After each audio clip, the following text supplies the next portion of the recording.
everyone, Sanjana Salokhe here, Junior Beauty Editor for Vogue India.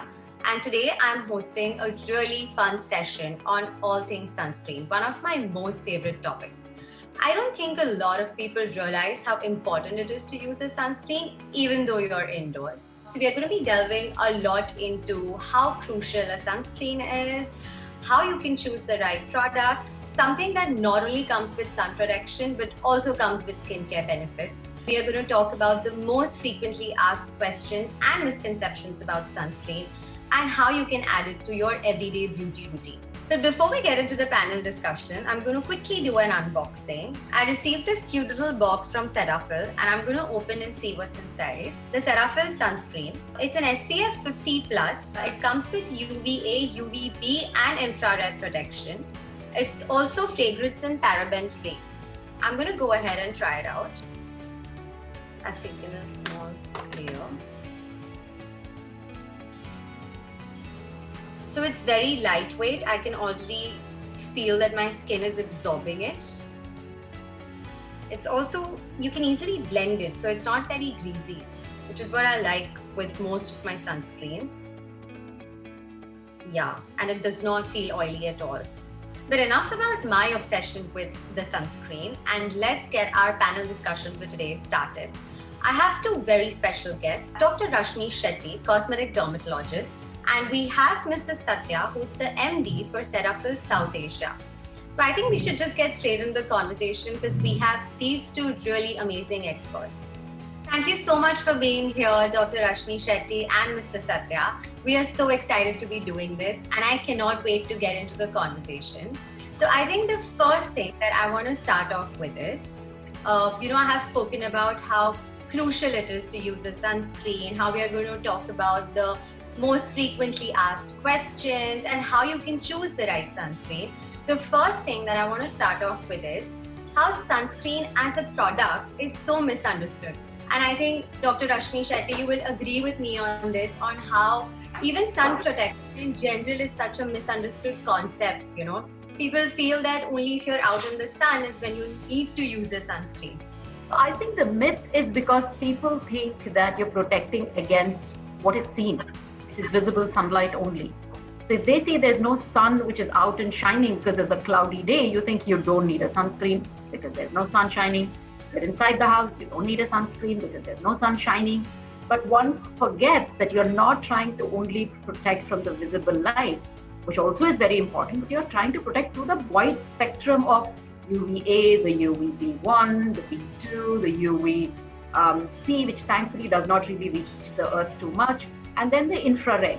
Earlier, we thought visible sunlight is still okay, but now we know a lot of studies have been done in particular conditions like melasma, where even the visible light can harm you a lot. So I, in fact, tell my patients to start using sunscreen, especially they have melasma and other pigmentary conditions, to use the sunscreen the minute they open their eyes. Even the early morning sunlight can trigger changes in their skin. So whether it is a cloudy day, it's a sunny day, you're indoors, you're outdoors, if the sun is out, which means in your country, if it is a sunrise until the sunset, you need a sunscreen, no matter where you are. And also, I feel there's a lot of confusion always around, terms like SPF and PA. And I think that is also where people get a little, emphasize a lot on it or get stuck on that particular concept. What do you have to say about that? So there are few standard ways of measuring or letting you know technically how good the sunscreen is. One of it, which is the oldest and the most kind of common, is SPF, which is simply sun protection factor. If I have to make it really broad and general, one SPF means you can stay out in the sun for 10 minutes without getting burnt, tanned, and reducing the damage that it can cause. So if you have a 30 SPF, you can stay 300 minutes out in the sun, which may be around 4.5 hours is what you can stay out in the sun. Having said that, one must understand when a company says SPF, you have never asked them SPF against what quantity of sunscreen. So we tend to take one dot of the sunscreen from the tube everywhere, just do this sunscreen done and I'm protected. Yes, what does it say? 30 SPF, 50 SPF, into 10 I am protected. No, it's not. It's important for you to see what quantity. You should ask Mr. Satya. He'll tell you when they research, it's a spoonful of sunscreen that they have to take. And is that possible for you to take a spoonful of sunscreen and put it on your skin? No. No matter how fantastic the sunscreen is, it will still feel sticky and cakey on your face. So you must understand, if you're taking a 30 SPF, don't simply calculate into 10 and be okay, because that's the ideal situation. You do sweat on your face, which again makes the sunscreen kind of run out of your face. We keep wiping your face. Today you're wearing a mask, so probably you're putting in, taking out, all of that's happening. So a lot of product comes out with those things. So it's important for you to firstly pick up maybe a sweat proof to a company's claim, which is a company which is well known. So when they claim something, you're sure there's enough studies to back it.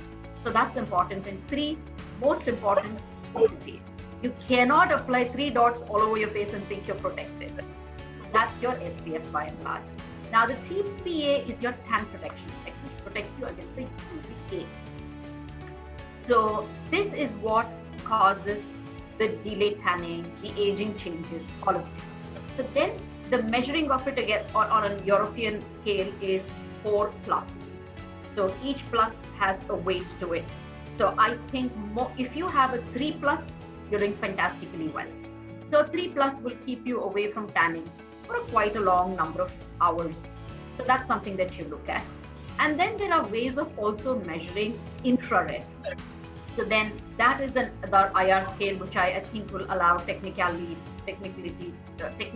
of this for Satya to explain to us, because that's something which is very niche and it's very new. And Cetaphil has done a great job in doing various studies into measuring how you can protect that as well. So these are the various scales that you would look at it. We usually say IR protected or something. That's what it says on the tube usually. So these are the 3 things that is very, very important for us to see when you pick up a sunscreen. Okay. And again, one general thing I'd like you to give is people say, oh my God, it's 50 enough, but I have 100 SPF. Beyond 50, anything means nothing much. It's hardly 0.001% protection beyond 50. So according to the US studies, 50 is more than enough, and that is it. Beyond that, you're not getting any more benefit. So 50 is a good one to have. 30 to 50 should be good enough for us in our country here. Generally, the UVB rays affects the topmost layer of your skin, which is the epidermis, which causes the skin tan and also again the pigmentation. Whereas the infrared rays penetrates much deeper into the skin and causes the premature aging of the skin. Generally, the clinical studies have shown that the infrared radiation accounts for more than 50% of the solar radiation, and also the skin aging, 80% of the skin aging, especially of the face, is due to the photoaging. With this understanding and also given the importance of the harmful effects of the IR radiation, it's always advisable to use the sunscreens, whether indoor or outdoor. How do you choose the right sunscreen? I mean, there are so many that are available out there. So how do you choose the right one? And when do you actually start using a sunscreen? Like, what is the age group that, it falls into? How early can you start? How late can you start? You should be starting sunscreen on the day you're born. If you're taking your child out, you don't want burning and you don't want oxidative damage, right? Let's not even think of tan. You're thinking of burning and oxidative damage. You don't want that happening. The DNA change, you don't want it happening at that tender skin. So you do apply sunscreen to exposed parts, but none of us really take our kids right out to the sun. It's usually covered with multiple layers when you take your children out. But if you're taking them out into the pool, if you're kind of letting them play in the sand, I really think you should apply the sunscreen. Very, very important. What is most important, like in today's age, where there is everything sold across the internet, everything sold across everywhere, there are people that are talking who may not even have the right science background and recommending products. It's important for you to pick a product from a reputed company, from a scientific backed company, from a pharmaceutical company, from a nutraceutical company, where you know there is research going back before they put the claim there. That to me is the most important criteria. So Mr. Satya, can you tell us something about, how can one choose the right sunscreen product from the many that are available out there in the market? So what I'll do is I'll give you a quick background about the consumer research which we did in India before the launch of Cetaphil Sun. Generally, consumers prefer sunscreens when they're going outside. And also Dr. Shetty said they prefer a broad spectrum sunscreen. And for going outdoors, they prefer SPF 50+. And for the indoors, they prefer 30 plus. And also, doctor recommendation continues to be a very strong source of recommendation, and because of the high credibility. And most interestingly, what came out was consumers prefer a sunscreen which is cosmetically elegant. For a country like ours where humidity levels are very high, so they prefer a sunscreen which is really sweat-proof and also water-resistant. How you can add sunscreen to your everyday beauty routine? Like, I know people moisturize every day, people use serums every day, but what is it with sunscreens that it does not happen? To answer this question, I'm going to divide the skin simply into two large groups: oily skin, dry skin. In between, guys can mix it up, okay? So if you do have an extremely oily skin, especially days such as now when you're using a mask and if you're stepping out, I'd recommend you just use one thing, and that should be the protection of the sunscreen. Because if you end up using a moisturizer, a sunscreen, and then a mask, and then you're exhaling into it, you're sweating inside it, and that is the T-zone that covers with the mask, remember? That is your most oily zone. So if you end up putting all of that and then covering it with a mask, and then you're breathing out into it, it's all going to become a mess there, and you definitely are going to get acne or a skin irritation. So you don't want that happening. So you simply use a cleanser, a face wash, maybe an eye cream, and then apply your sunscreen on top. Now, if you don't have a dry skin or a very dry to slightly normal skin, then you may want to layer it a little bit. So you start off with a cleanser, go to a face wash, which is for your skin type, choose that wisely. Then after that, you could either layer with a mist, which is the most finest thing that you can spray with any active ingredient that you may want, and then use simply a sunscreen on top. But if you do have a very dry skin, you could add a second layer. So you use a mist, a serum, and then a sunscreen layer. If you have an extremely dry skin, then you do a mist, a serum, a moisturizer, and then a sunscreen. So that's how you layer it. My next question is to you, Mr. Satya. I want to know, what is it that makes Cetaphil Sun different, and what is Cetaphil Sun's USP? So what we did was based on the consumer insights we have received, we had launched Cetaphil Sun SPF 30 plus and also the 50 plus. Dr. Shetty mentioned about the pediatric sunscreen. Also, we'll be launching Cetaphil Sun for kids and also the after sun. Also, what we have done is during our R&D process, we were able to combine all the physical and chemical filters together to come out with a gel formulation, which contains a polymer called cyclodextrin, which stabilizes all the oil particles of the UV filters into a network of a gel, which gives a very pleasant sensorial benefits for the consumers. And based on, once we have developed this formulations, we have done a lot of clinical studies to prove the efficacy or the photoprotection effect of Cetaphil Sun against UVA, UVB, and also the infrared radiation. Also, regarding the USPs of Cetaphil Sun, Cetaphil is the most trusted brand globally, and also dermatologists recommended, and it is backed with so much of clinical studies and data, and proven photoprotection against UVA, UVB, and also the infrared rays. And also based on the consumer research, what we have done was we were able to develop a formulation which is gel-based, which is non-comedogenic and easier to spread. And generally, most of the preparations available in the market, they leave a sticky residue or a white residue, which doesn't happen with Cetaphil Sun. And also again, it's most importantly, I talked about the consumer research which we did. We are able to make a formulation which is sweat-proof and also water-resistant. Are there any questions that you generally get, any misconceptions, any myths, that you want to talk about, given that sunscreen is still not a very evolved concept with us? So one of the myths or rather something that I would like to add on to what I spoke just before this, is don't just protect your face. You need to protect your neck, your hands, all the exposed parts. So when you're going, no matter whether it is a moisturizer or a sunscreen, please do not forget that there is a neck which reacts equally the same to all the UV rays, equally the same to the wind, the dust outside, and the pollution. So you need to protect your neck, which is very important. There are books and books written about how neck is something which always gives your age up. So in fact, you should be more careful about protecting the neck. And with all the latest gadgets we have, the injectables we use, we have the state-of-the-art things in our clinic, but I still know treating a neck is so difficult. So therefore, it's important for us to use the same protection onto our neck, if not more, than what we do to the face. Then don't forget the hand. Again, if you see, there are a lot of memes on the internet, on the Instagram, people say, look at the face and look at the hand. Oh my God, look at this. So pictures are put up there. So therefore, it's important for us to also take care of our hands while we're taking care of the face. So important for us to take care of the feet, because that, after the neck and the hands, are the most exposed to everything, not just the sun, like I keep saying, wind, dust, pollution.